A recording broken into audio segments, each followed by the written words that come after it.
Hey, Chad here with chadcarr.net, learnhololens.com, and this week I want to talk about Unite. So Unity has a conference. They have different places.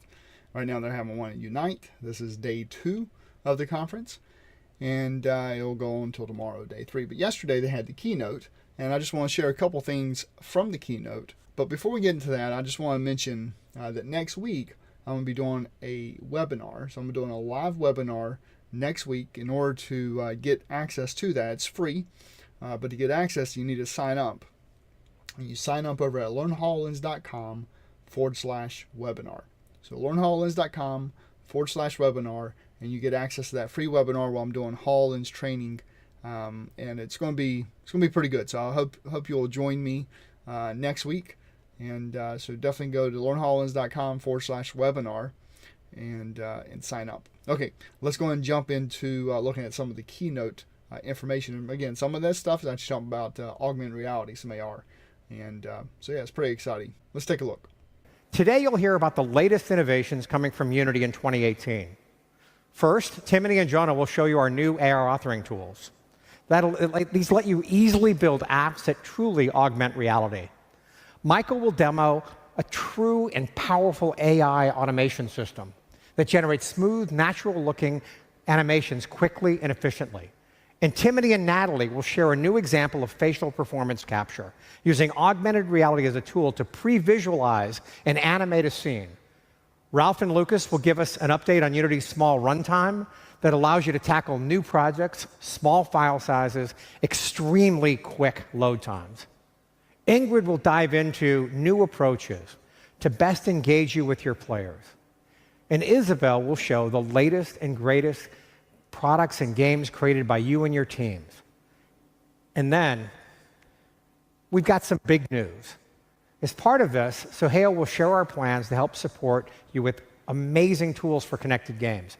But there's going to be a big surprise and a special guest we're going to introduce towards the end. I think you're going to love it. So stay tuned to the end, but enough from me. Let's dive into AR.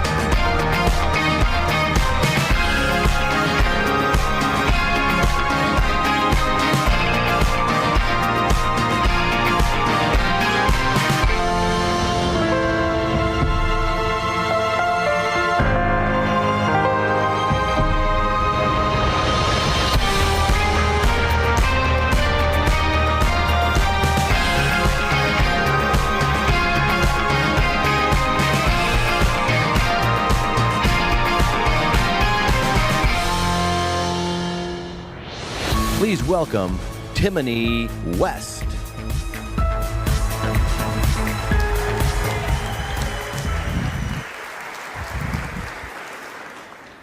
Today, some of the most interesting, innovative, and popular applications are made using augmented reality, and we love them. And even if you haven't played Pokemon Go or tried Wear AR, you've probably used a filter to send a photo to a friend or tried out a 3D sticker. Unity Labs has always focused on how we can help the content creators of the future. Specifically, the Authoring Tools group is focused on XR, virtual reality, mixed reality, and augmented reality. We want to help augmented reality creators make experiences more quickly, and we want them to be able to make more awesome experiences, which is why I am so excited today to tell you about one of our latest projects. It's called Project Mars. Mars is a set of specific tools. It is a Unity extension that lets you create apps that truly augment reality, apps that live in and react to the real world. And this includes everything. This includes the mobile AR and mixed reality of today, all the way to the headsets of the future.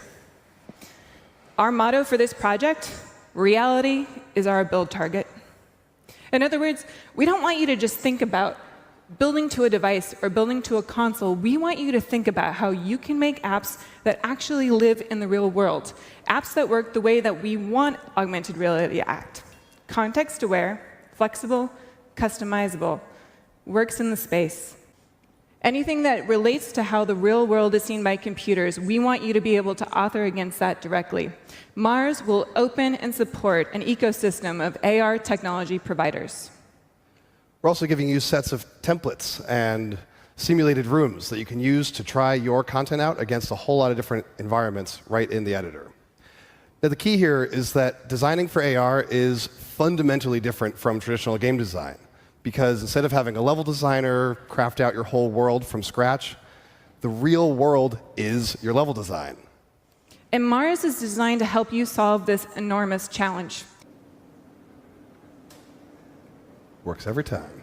All right. So...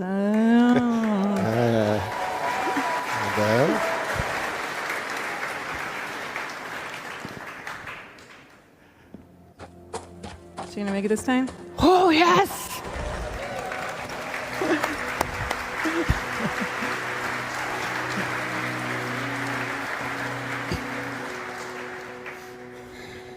We got a full-size version? All right. And we got some life-size bad guys as well. Thanks for your patience. This is it. Multiplane experiences in AR without coding. Thank you very much. For the past couple of years, AR and VR have begun powering the process of how films are made. Like in Sonder, a brand new short film that just made its world premiere debut today, right here at Unite Berlin. Woo!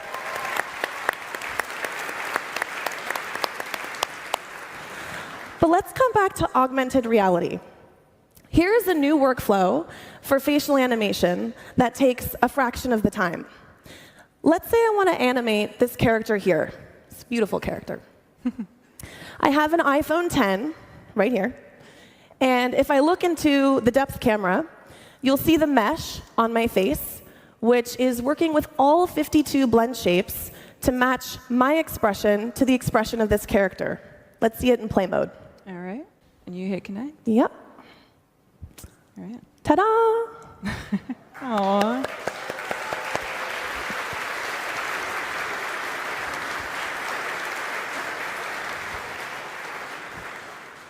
With this level of artistic quality, Natalie can have really dynamic and expressive emotional performances. And the data is being piped directly in from a phone straight into the Unity editor. All right, are you all warmed up? Yep, think so. Do you want to do some recording? All right. OK, so you see over here that we have this big record button, and I'm going to hit record now. OK. All right, let's see some sad. All right, how about some surprised? All right, now try to throw some shade. All right, now just how about let's end with a big cheesy smile. All right, we got it. And we're done. Cool, go. All right. Away. It's too bad we don't have the rock here. We could get a little eyebrow action in there too, but I can't do it myself. So if we select the animation that we just did, we can actually make sure that we captured it. And it looks like we did. That's great. I can actually bake this animation clip directly from the component. And that's really important, because what it allows me to do is retarget the stream or update the character without having to redo my performance, which is super convenient if you have a scene with lots of characters. And I actually have a particular shot that I want this animation to go into. So let's go ahead and turn on Cinemachine.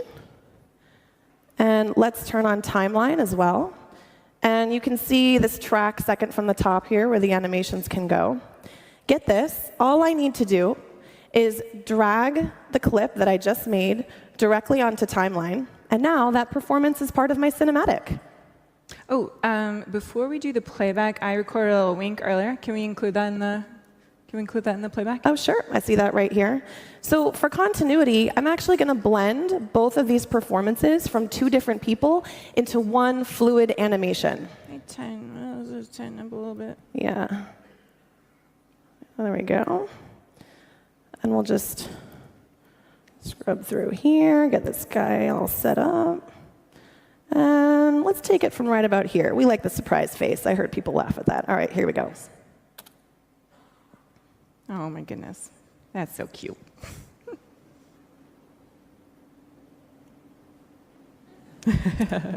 All right, how was that?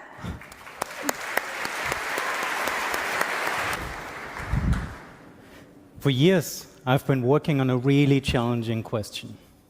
What if you could create your game without worrying about setting up complicated animation rules, creating transitions manually, or creating nested state machines? What if you could just focus on creating your beautiful animations and Unity could do the rest for you? Right. Traditional animation workflows require you to explicitly define every transition. I'm sure that Unity animators, specifically animators and programmers who work on this, are very familiar with having to build complex animation graphs that look something like this. So we set out to create this radically different animation system that would not rely on any superimposed structures like graphs or blend trees. Instead, it would use only the information that is already provided in the animations themselves. Imagine you can tell the machine what to achieve, not how to achieve it. Like, for example, here, hit my opponent with a sword, or vault over this obstacle over there. And you just focus on creating your beautiful animations without worrying about creating transition points or matching poses. We set out to create a motion synthesis system that would do exactly this. And this is Kinematica. I'm going to give you a sneak preview of a brand new experimental package coming to Unity later this year. This sounds amazing. I know that animation problems like this are always very hard to solve at scale. Exactly. It is crucial for a system like this to be able to scale. And we wanted to prove that our system could deal with an extremely large amount of totally unstructured data, like, for example, motion capture data. So we hired a stuntman who specializes in parkour moves. We rented out a motion capture studio for a couple of hours. We had him run around the gym and perform his tricks. And then we brought all this data into our system. And this was a great stress test. Now we are going to show you Kinematica in action. Timony is using a gamepad to show how easy it is to control our character. The system has been built from the ground up for handling player-controlled characters, because those are the most challenging for any kind of animation system. But of course, you can use the system for NPCs too. For a person playing the game, the character always needs to feel responsive. This is very, very important. But for game developers, we also want the characters to, of course, look good. And this often comes as a trade-off. And that balance is what usually requires a lot of tweaking and back and forth between animators and programmers. And remember, you still get to decide, based on your game design, what the capabilities of your characters are. You even have the power to tweak how the animations interact with the environment. Unlike traditional animation systems, Kinematica maintains all the animation clips in a single library. Some of those clips can be very, very short, like, let's say, 30 seconds long. Others can span several minutes. It then decides automatically and in real time how to combine tiny little fragments from this library into a sequence that matches the controller input, the environment context, as well as your gameplay requests. We're still in the early days of messaging apps as a platform. There's a lot of opportunity there. People can play with their friends in a seamless, social, and accessible way. But there are 4 challenges. For games and messaging apps to really take off, we need 4 things. First, you need excellent creation tools. Second, you need small deployments and quick load times for instant starts. Third, you need easy, simple integration across all messaging platforms. And last, while we all love making games, it's even better when you get paid for it, right? OK, so for games like this, what kind of file sizes are we talking about? So if we go to the tab that says Build Report, then we can actually see, in this case, what a development build looks like in total size. But So that's like a meg uncompressed and 240 compressed, is that yeah, right? that 240 is what actually goes over the line to the player. Okay. That's the total amount of size that goes over the line before you can And play I guess the you game. can go here and see what's actually in there. So a bunch of audio, and I guess this is my modules, right? That's the runtime with all the modules for this game, including all the assets. Okay, so 240K for this game. That's not so bad, right? Well, it can be better, so we'll have a look at the release build. Okay. Now we're below 200K for a full game. Oh, that's not so bad. Not bad. Well, while most messaging games today are best delivered in 2D HTML, we're going far beyond that with native deployment and 3D. So with this small technology, we're thinking big. And if I can tell you about big, I'm thinking about IoT, watches, car dashboards, the AR glasses of the future. But we're your engine team, and we're there with you. So instead of me thinking where we could go, you should tell us where you want to go. Share with us your big ideas for this small runtime. Sign up there. Thank you. So I'm happy to announce today that the environment from Book of the Dead is now available for you to download as a project on the Asset Store.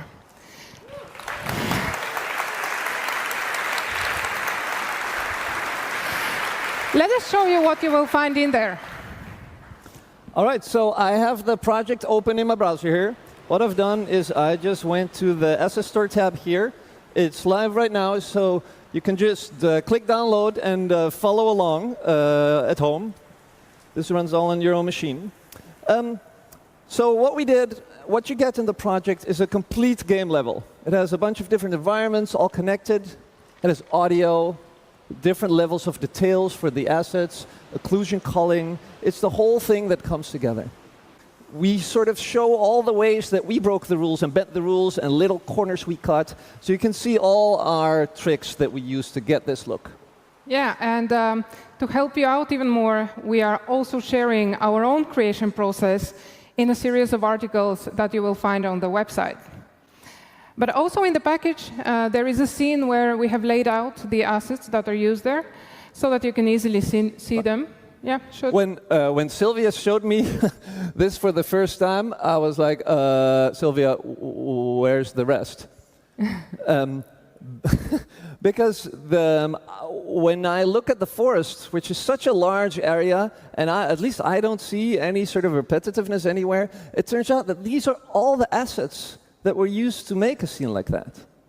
And the funny thing is, if you just make sure that your assets are really high quality, it turns out you can make a really large environment that looks amazing with very few of them. It's finally over. So first off, thanks for coming to Unite Berlin. I hope you had a great week. 2018-2, our next release, is slated for this summer. And frankly, I couldn't be more excited.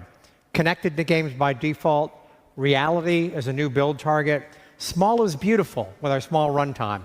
Big ideas, everything fast and instantaneous, and such an exciting roadmap.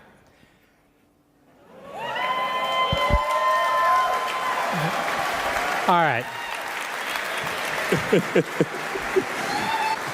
Get over here. What are you doing up here? It had to be you. You're not going anywhere, John.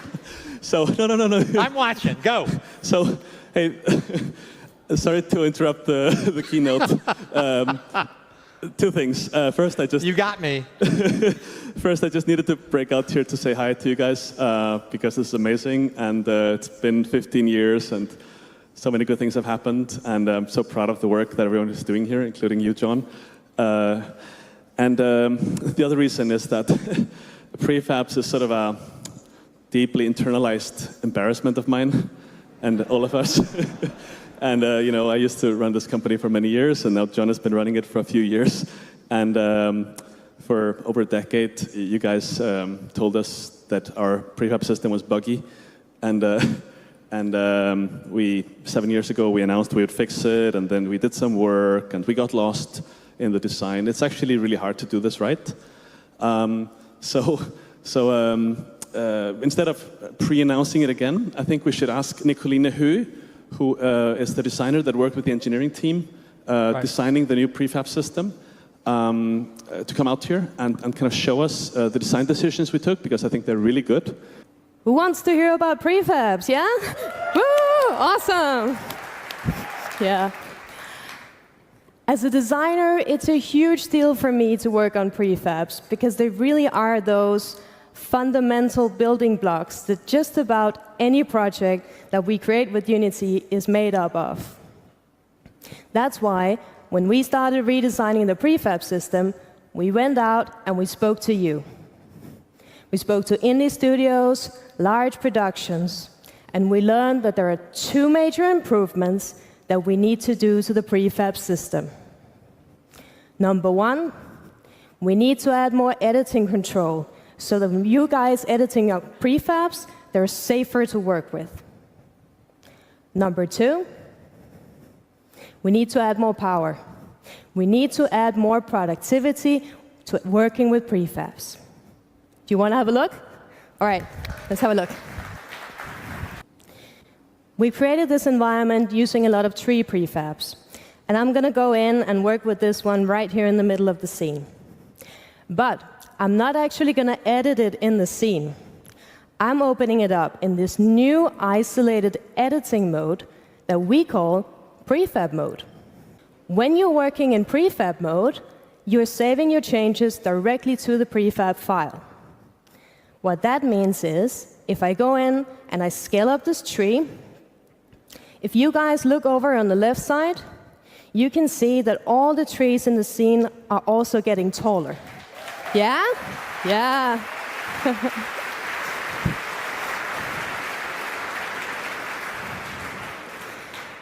This gives you really fast iteration and adds a lot of control to your editing workflows. All right, now let's talk about the productivity part. Because, as David was kind of hinting, we've also added nested prefabs. Woo!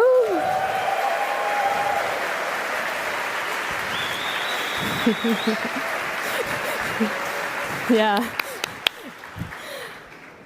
I've got this flower here in my project down here. And I think I'm just going to nest that right now, right? Let's get that nested.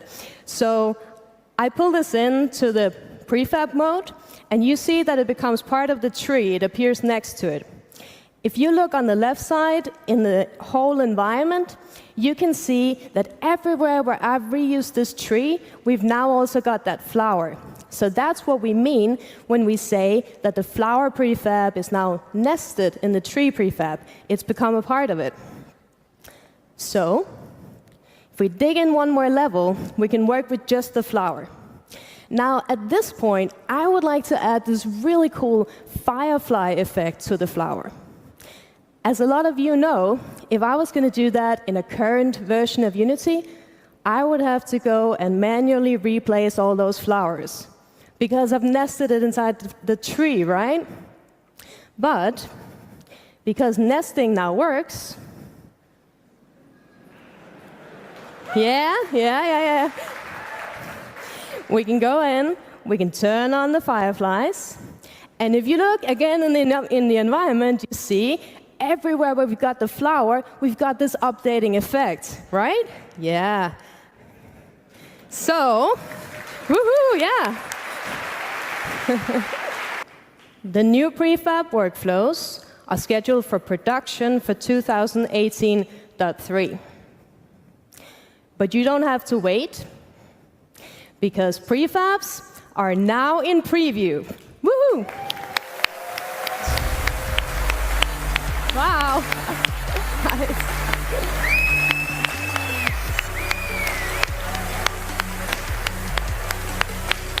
Yay!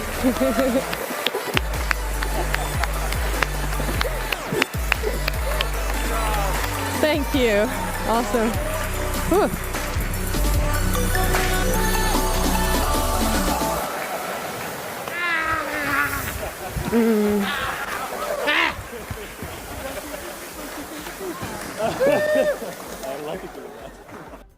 Well, there you have it. Hopefully you enjoyed that. Again, I'll remind you that live webinar next week, free training. If you're interested, go to learnhololens.com learnhololens.com/webinar. Again, learnhololens.com/webinar, and I'll see you on that training. Well, I hope you have a fantastic week, and I'll see you in the next video.